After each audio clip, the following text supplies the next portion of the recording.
The following is a class on the Bhagavad-gītā As It Is, second chapter, texts 7 to 11, by His Divine Grace A.C. Bhaktivedanta Swami Prabhupada, recorded in March 1966 in New York.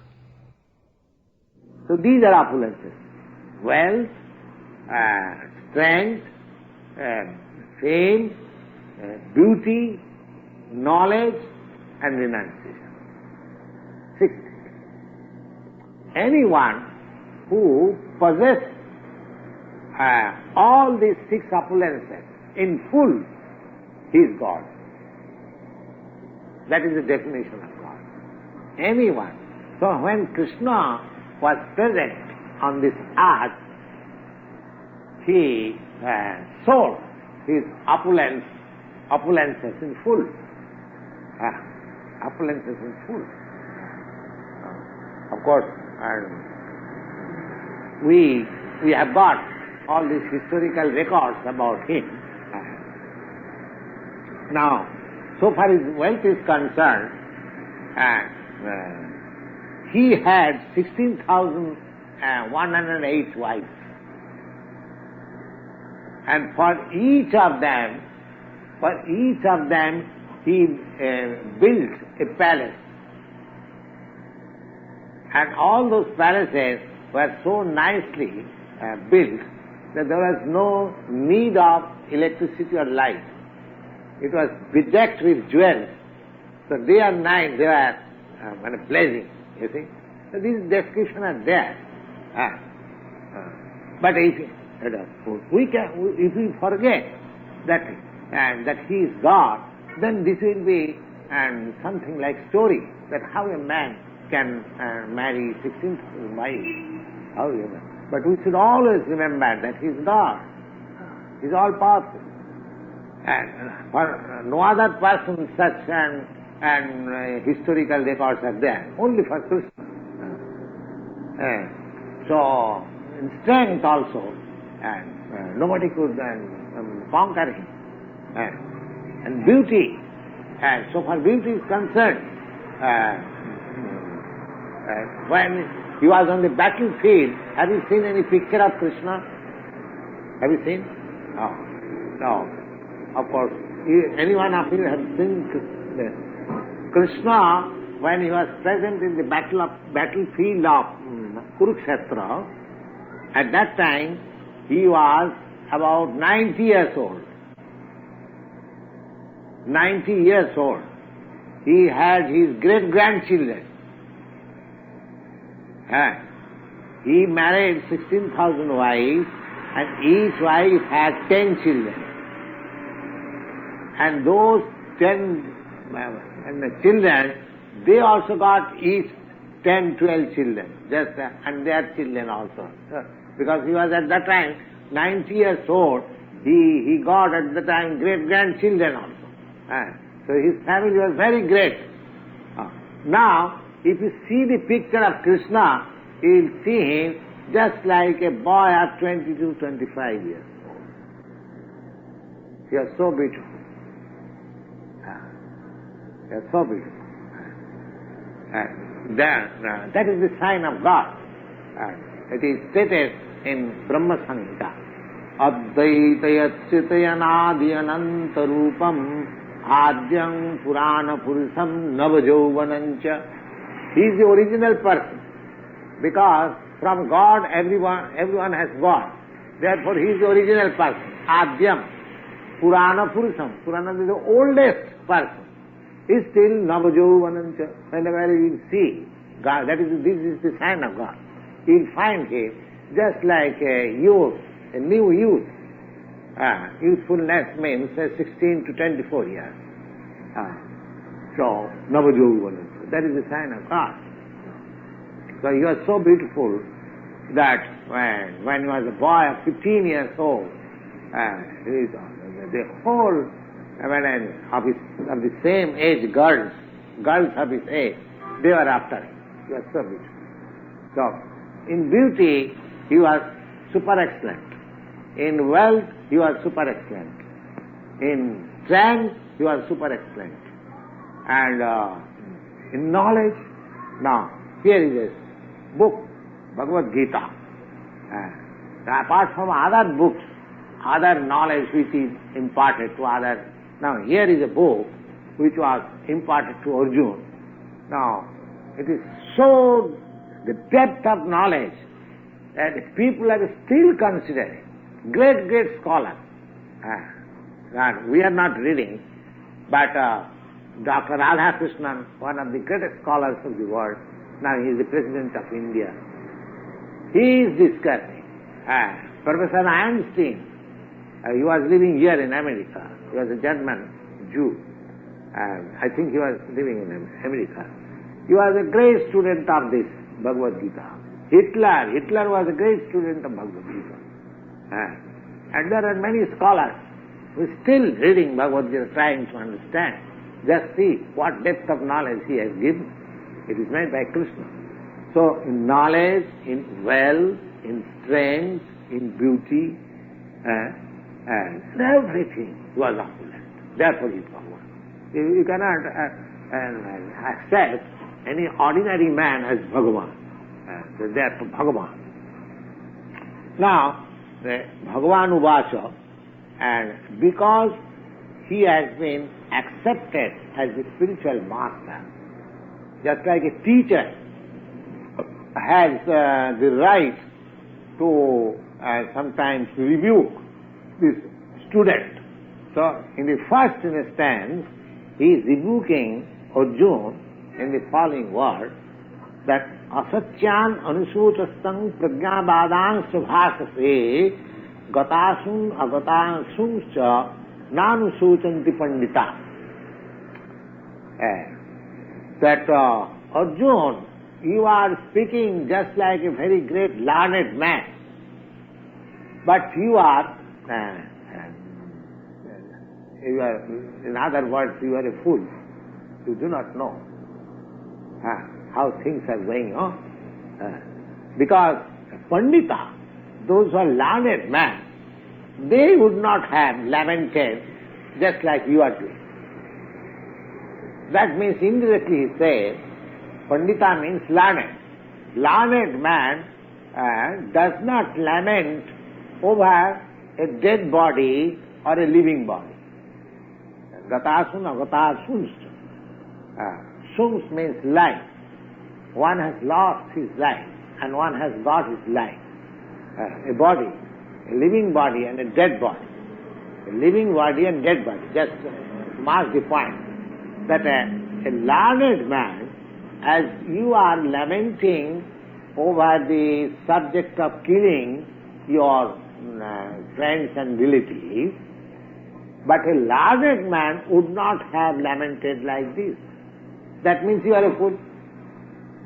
When he says, just like if I say, Mr. Green, what you have done, any intelligent man should not have done this.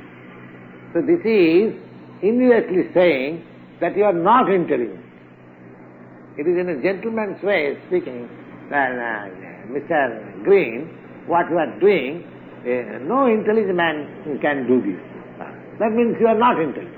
So here he says that you are lamenting over the bodies of your relatives because in the fight you are considering that my friends and my relatives will be killed. So that means they are living bodies and you are lamenting over their killing. So this sort of lamentation is never done by a learned man.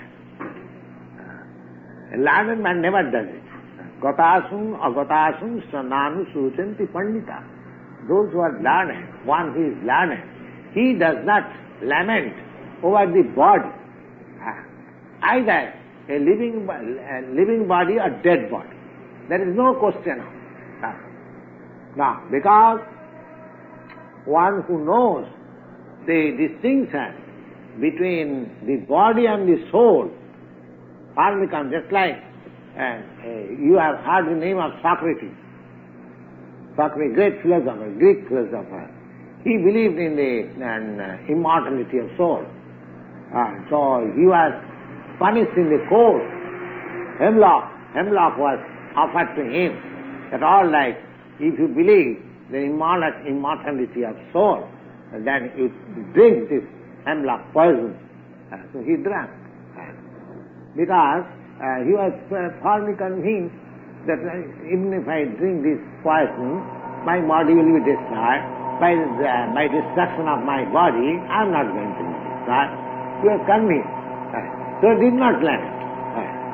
So a Pandit, when a learned man must know that this body and soul, the distinction, the difference between body and soul.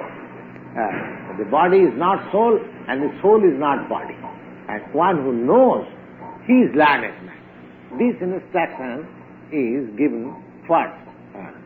So for spiritual advancement, this first knowledge that the body and the soul is different. This body cannot be identified with the soul. Okay? The soul is there, but body is not soul. Body is not soul. So every learned man knows it, and we should be. I think we can stop here.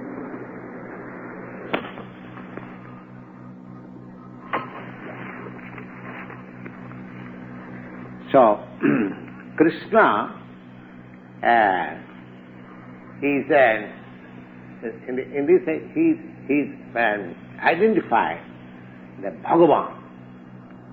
Bhagavan means that nobody can surpass his knowledge. Because I have already given the definition of Bhagavan, that a personality who is in full all the opulences, wealth, strength, fame, and knowledge, beauty, and renunciation, he is God. So, now at the present moment when people are God-led, I think this definition is convincing. If you find out a personality, that one who has got in full all these opulences, he is God, then it will be very difficult to present an ordinary man as God. You will find that in the Bhagavad-gītā, when Arjuna was convinced that Krishna is the Supreme Personality of Godhead, but because in future others will have doubt about Krishna, he requested Krishna, will you show me your universal form? And Krishna agreed and showed him the universal form. That means in future, any intelligent man accepting a so-called God may also ask him, just show something that you are God. Without showing something simply by false advertisement, one cannot be God. The whole mistake is that we do not know what is God. We consider God maybe just like one of us. No. The God who is controlling such a huge affairs of universal administration, he cannot be. He is superconscious. That is superconsciousness. Now, yes, asatyanam sutastam pragnamanang subhati. Now the whole living existence is a very subtle thing. Now this body made of earth, water, fire, air, sky, this gross body. And behind this there is another subtle body, that is mind, intelligence and ego. So, when we give up this gross body, that subtle body carries me to another gross body. So, when this body is lifeless, that body, subtle body is not lifeless. Just like at night, when this gross body is asleep, the subtle body works. Therefore we dream. The subtle body carries to next life. And I have given in the introduction that how one man changes his body.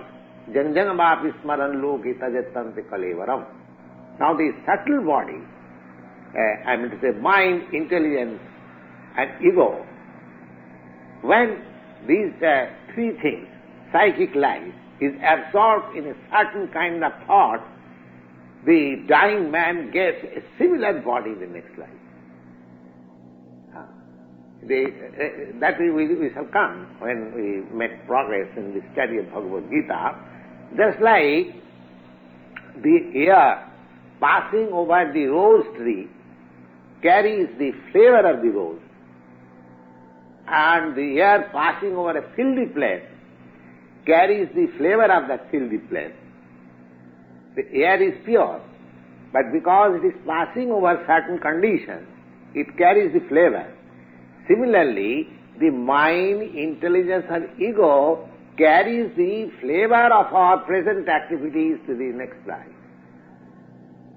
That is the subtle mystery of transmigration of the soul from one body to another.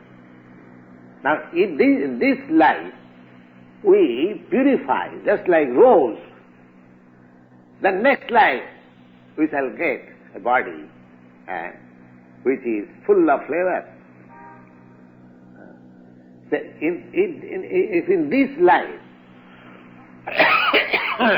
if we practice devotion of God, the next life is to become the associate of God. And that Chintamani, Prakarasajvatu, we are transferred to that planet. These are simple things. The whole thing is in my head. If I want to be degraded, I can prepare myself in this life for such degradation, in the next life. And if we want to elevate ourselves to the highest perfection of life, as to become one of the associates of God, we can prepare ourselves like that. You will find in an advanced chapter that Janti Deva Brata Devan Pitrin Janti Pitri Brataha. Now we are trying to go to the moon planet. Now here in this life, if we cultivate ourselves for with the same thought, the moon planet, that means the moon planet, about moon planet we have to hear and we have to think that I shall go in such and such place. Unless you hear, you cannot have idea. Just like our friend Mr. Cohen, he has left for California. Now, so far I am concerned, I have no idea of California. Now he has told me that after reaching there, he will write about the description of the place.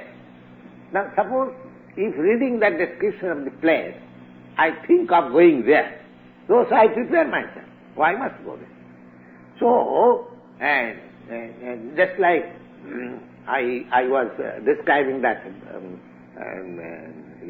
Chintamani Dham, what sort of trees are there, and you are very much pleased that I must go there. So we have to hear. Unless we hear what sort of God is, what sort of God's place is, what is the mode of life there, we cannot be attracted. We cannot be attracted. So, here they say there Gatasum or Gatasum. There are two sort of bodies in which we are now entered. Now, suppose this gross body appears to be now dead and gone. But one must know that subtle body has carried him to another body. The subtle body is not lost life. The life is there. So here Krishna says that either of the gross body or a subtle body has to be also left. When you get liberation, that subtle body, that egoistic life has also to be left. Now, at any condition, the body has to be left. So why one should cry for this body?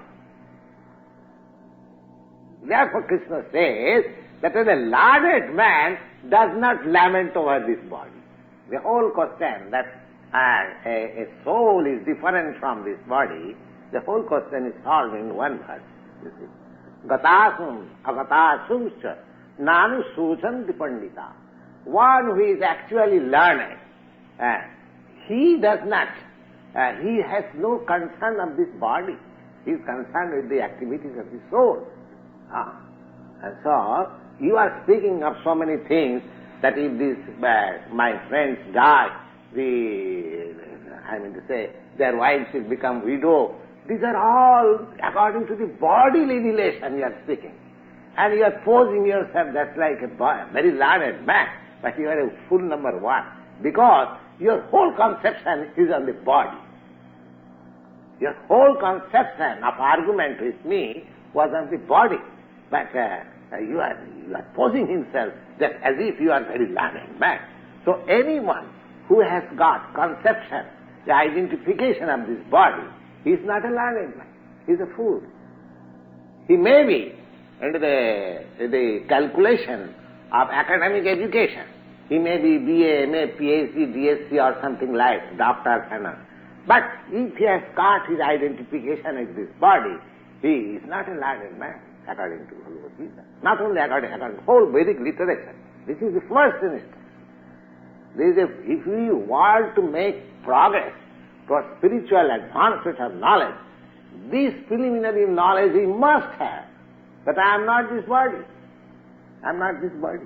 This is the preliminary standing of spiritual knowledge. This is not advancement. This is simply ABCD. ABCD of spiritual life. In the Bhagavad, there is a very nice verse in this connection, in which it is stated, Jassatma buddhi kunapeti dhatuke sadhik kalatradi subhoma ijjadhi. Jassatma buddhi kunapeti dhatuke. Kunape means this bag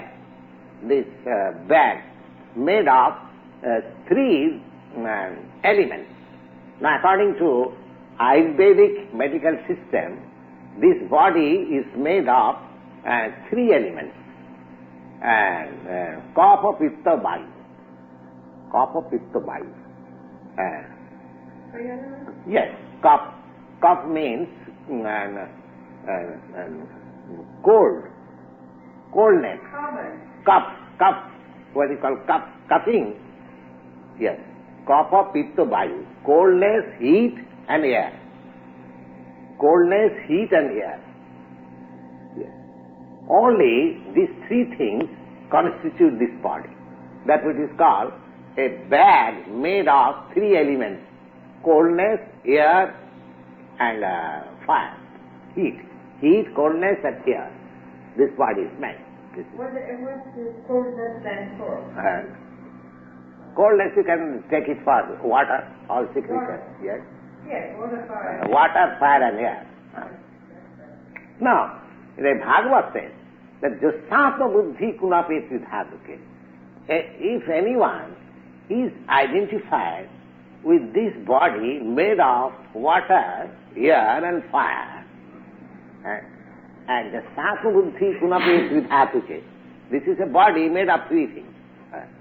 Now, and sadhik kalatradishu, and if one thinks the issues, the byproducts of this body as his own kinsmen, just like my children, my wife, my relatives, my father, my mother, my brother, my nation, my society, everything is due to this bodily relation.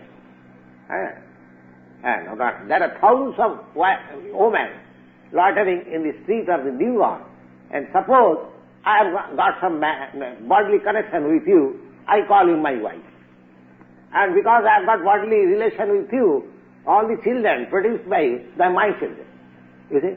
So whole thing is, the basic principle is wrong, that I am this body. And now from the expansion of the body, the whole thing is false. Because I am not this body. So my expansion of body is also not a... But whole world is going on this false impression. The whole world is going on.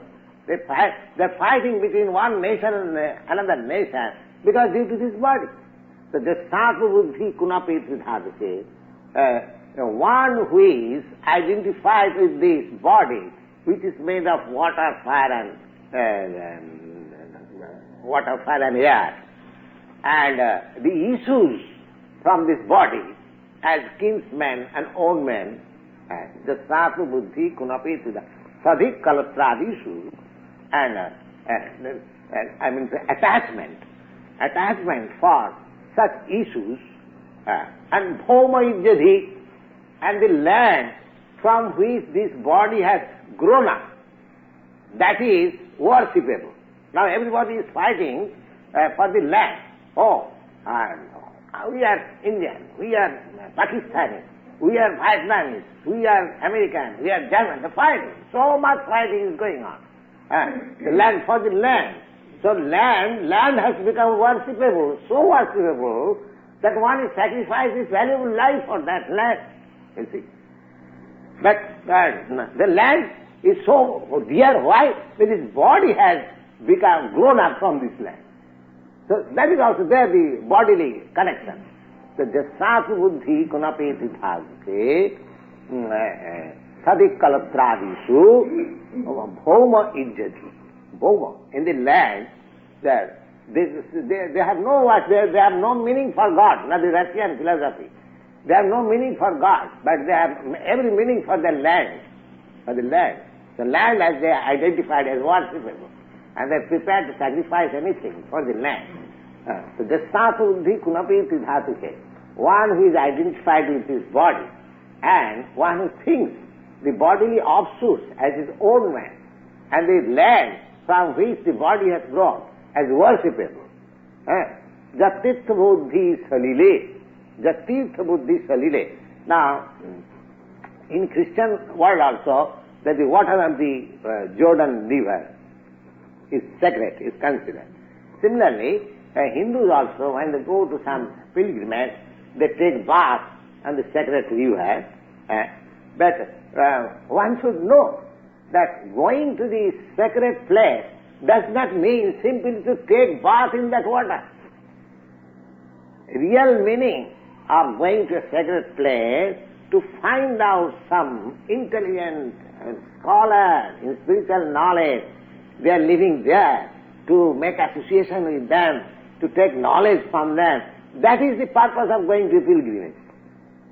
Because in pilgrimage, in holy places, just like my residence is at Vrindavan. So at Vrindavan there are many great scholars and saintly persons living. So one should go to such holy places not simply to take bath in the water, but he must be intelligent enough to find out some spiritually advanced man living there and take instruction from him and benefited by that. But he does not go. He takes simply bath and purchases some gold and advertises, I have been to such and such pilgrimage. So the Sattva Buddhi Kunapi Tridhatuke and Jatirtha Buddhi Salile na karhiche janesu abhigyesu. He has the attachment for pilgrimage for taking bath only, but he has no attraction for the learned people there. You see? So such kind of man is considered as ass. So about Go means cow and khara means ass. So practically the whole world is moving as a civilization of cow and asses. Because the whole thing is identification with this. The big center is this body, an expansion of the body, the attraction, whole attraction is there. Yes, you want to? Yes, in the places known as secret places, Yes. In sacred places. Yes. Isn't it also the fact that there is more magnetism there because of the meeting of Yes. saints That and more will be. Therefore, the place itself has got some magnetism. Yes. Just like at Vrindavan, that is practical. Now, here I am sitting in New York, a very great, the world's greatest city, so magnificent city. But my heart is always hankering after that Vrindavan. Yes. Yes. I am not happy here. Yes. I shall be very happy to return to my Vrindavan, that sacred place. But then why you are? Now, because it is my duty. I have brought some message for you people. Because I am ordered by superior, my spiritual master, that whatever you have learned, you should go to the Western country and you must distribute this knowledge. So in spite of all my difficulties, all my inconveniences, I am here because I am in duty. That is my personal convenience. If I go and sit down at Vrindavan, I shall be very comfortable there and I have no anxiety, nothing of the sort, you see. But I have taken all the risks in the old days because I am in duty bound. I am in duty bound. So I have to execute my duty in spite of all my inconveniences. That is the idea. So, this is the whole thing. The whole basic principle of spiritual advancement of knowledge. One should first be convinced that he is not this body. He is not this body. Then other spiritual knowledge will begin. This is the basic principle. You'll find it. You'll find it in the Bhagavad-gītā that this situation of spiritual life is called Brahma-bhuta avastha. So, Brahma-bhuta prasannātmā na sotati na kāṅksati samas sarveshu bhūteshu mad-bhakti labhate parāṁ. So, unless one understands himself, he also cannot understand God also. In his misunderstanding position, now what Dr. Mishra is teaching is very nice, because he is teaching that just first of all you know what I am, what I am. So that's very good. But that what I am can be known from the Bhagavad-gītā also, that I am not this body. I am not this body. That knowledge, at least theoretically, one must accept that I am not this body. Now, Krishna is describing that what is the position? I am not this body, that's all right. Now, actually, what we are? What we are? I am not body, that's all right. Then, what we are? Now, the next person is Krishna. We must always know that Krishna, here it is said, Bhagavan Vacha. Bhagavan Vacha.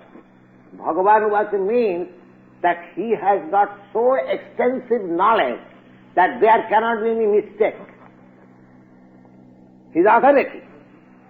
His authority. So, whatever he says is right. Is right. That is the conception of Bhagavan. Here it is not said Krishna Vacha, because somebody may doubt Krishna. Well, Krishna was a historical personality. Why you should be so much concerned with Krishna, as is general view. But here it is said Bhagavan Vacha, and I have given you the definition of Bhagavan, that he is all knowledge. So whatever he will speak, Bhagavan, there cannot be any mistake. For ordinary persons, there are four difficulties, four imperfectness. Just like we are ordinary men, we have got four imperfectness. What is that imperfectness? That we must commit mistake. We must commit mistake. Our constitutional position at the present moment is such that we are sure to commit mistake. Even greatest politician like Gandhi, he committed mistake And so many great men, they committed mistake. Any human, that is this thought, that any man, however he may be great in the estimation of this world, he is sure to commit mistake. Yeah? And another imperfection is that he is illusion. Illusion. Now, illusion, you can see, illusion means taking one thing for another. That is called illusion. Just like in the desert, accepting the sand as water. That is called illusion. Similarly, every one of us who are identified with this body, he is under illusion. So that's a false thing. But he has no knowledge. Even President Johnson, he is under illusion. Even the greatest scientist, he is under this illusion. So, that one is sure to commit mistake, and one is under illusion, and Brahm, Pramad, Vipralipsa. Vipralipsa means the tendency for cheating. That is the third. First is that one is sure to commit mistake, one is sure to be in illusion, and one is adapted to cheat others. Now, he is imperfect, but he wants to give knowledge to others. That is cheating. Everyone is imperfect, but he wants to give knowledge to others. Then you can ask that you are also giving us knowledge. No, I am not giving you knowledge. I am speaking Bhagavad-gītā. I am giving you knowledge as given by Lord Krishna. It is not my knowledge.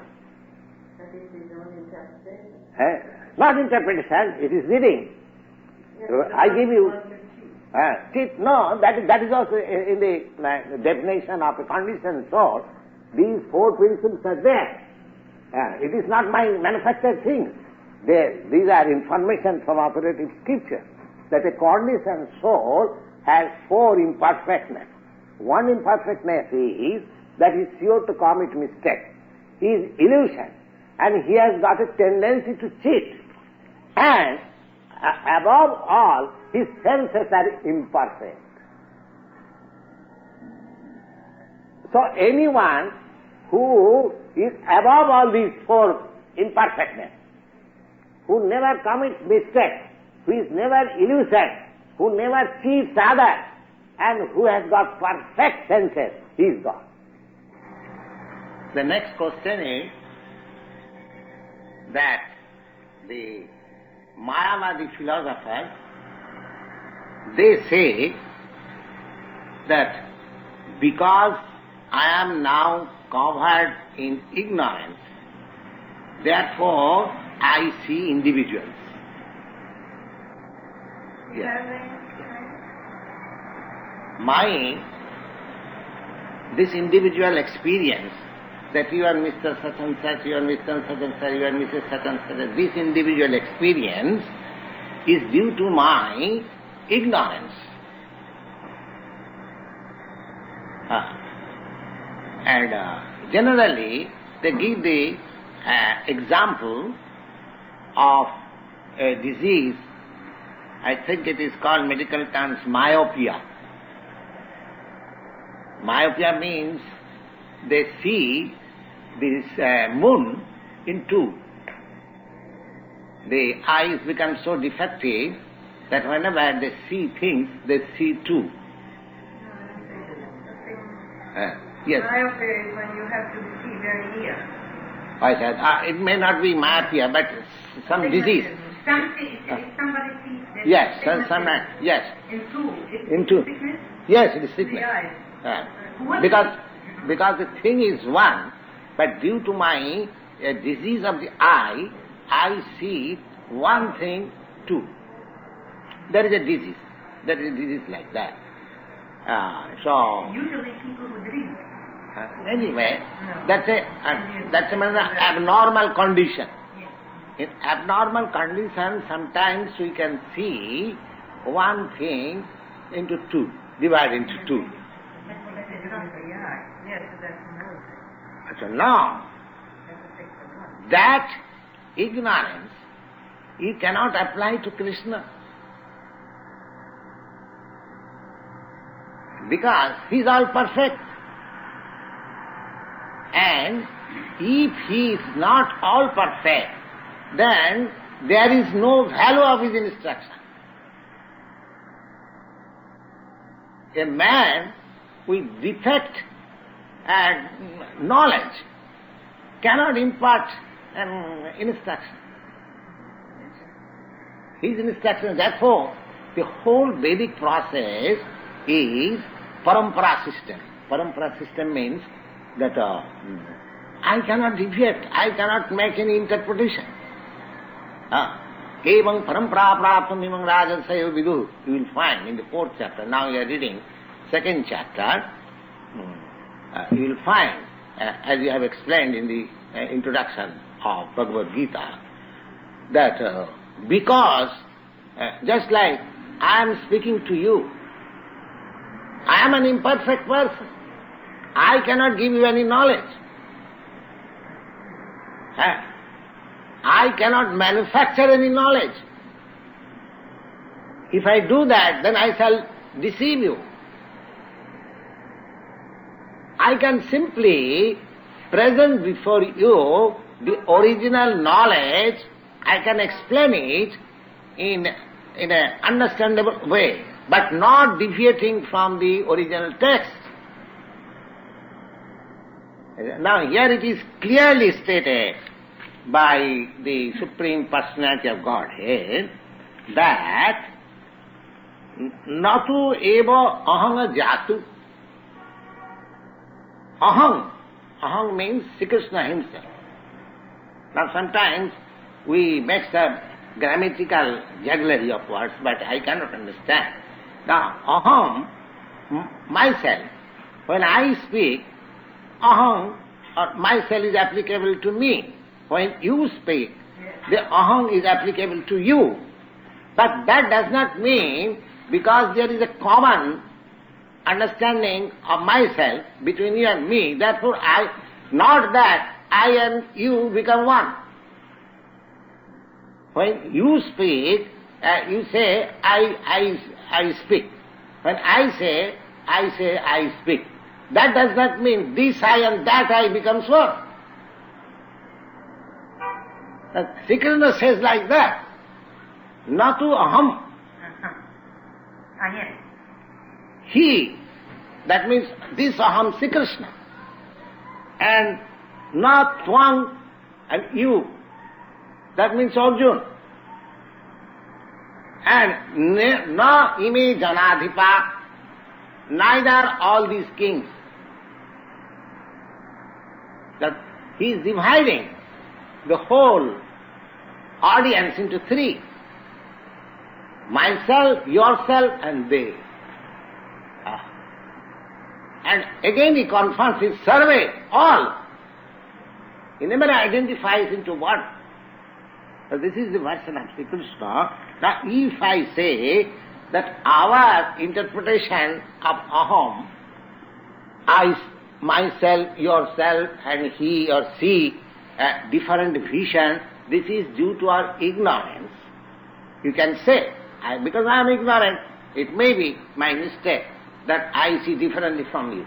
But Sri Krishna, Lord Sri Krishna cannot see like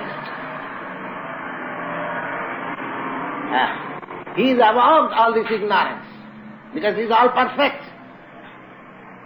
And we have already defined that the Supreme Lord is full of knowledge. So, he is full of knowledge, supreme knowledge. Now, if the Supreme Personality with full knowledge, he cannot commit any mistake. No. How can he commit any mistake? Then there is no meaning of full knowledge. If you are in full knowledge, then how you can commit mistake? So this ignorance of duality, because they say that we see two because it is due to our ignorance. everything is one. But here, you cannot apply that ignorance to see Krishna. Otherwise, his instruction of whole Bhagavad-gītā, which is so importantly taken by all authorities, all scholars, then it is at once rejected. If it is supposed that Sri Krishna was also to commit mistake or he was in imperfect knowledge, then whole thing becomes rejected. So it is not like that. So Sri Krishna, he is the Supreme Personality of Godhead, he is in full knowledge, and therefore, as he says, that either myself or yourself or all these persons, kings and soldiers who are assembled here, they are all individuals. In the past they are individuals, in the present we are individuals, and in the future they will continue to be individuals. Now one thing,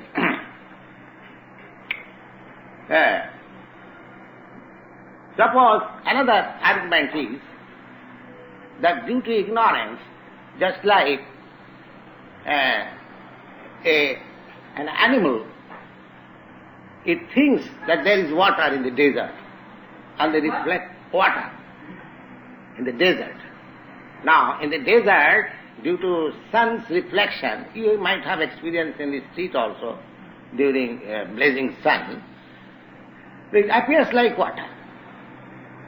Now, that animal, because it has no knowledge, it is, flying towards water in the desert, although there is no water. But a sane man like you and me, or a human being, he knows that there is no water. There is no water. So this direction, that there is water, this mistake is committed by the animal because it has no sufficient knowledge. But a human being who has got sufficient knowledge, he does not commit that mistake. Yes. Does an animal make that mistake? I thought the animal would not see the water that our eyes tell us that there is a mirage in the desert. Yes, I mean to say, any sane man who has got the knowledge that this is only reflection of the sun, it is not water, he will never go there. He knows that it is useless to search water in the desert. Similarly, if Sri Krishna is in full knowledge, he cannot say that in future also we shall all remain individuals. He says that in the future also we shall continue to be individuals. Now, he cannot give thus misdirection. Suppose in the future we shall not remain, after liberation we shall not remain individuals, then that sort of misguidance cannot be given by Sri Krishna. Just like a sane man cannot direct you, just go there is water in the desert. A man with perfect knowledge cannot give you that direction. An animal may go there. That is a different thing. Similarly, when Sri Krishna says that in future also, we all this, yourself, myself and all this, they will keep their individuality. So that is not a misdirection. You want to say anything? Sure, yes. But is that what the Bhagavad-gītā says? Yes. Adding a lot to it? Yes. Yes, it is. It is. I'll give you the exact meaning. Na tu eva aham. Neither myself. Aham means myself. Jatu means at any time. At any time means present, past, future. Jatu. Kadachit means at any time. Nasam. Not that we did not exist. So, not one. So this aham, myself and yourself, Na ime, neither these, Janadhipa, all these kings, that is plural. Myself, first person, yourself, second person, and this Janadhipa, third person. Nachaiva na bhavishyama. It is not like that in future also we shall not exist like this, myself, yourself and all this. Is it? Sarve. Now here it is called sarve. They never become one. Sarve. Sarve means all. Plural number. Here is Janadhipa. As there are now plural numbers, myself, yourself and they. Similarly, in future also we shall remain like that. We shall remain like that. Sarve. Vayamataparam after this. This is the clear verse. Number, you can note down, number 12 verse of the second chapter of Bhagavad-gītā.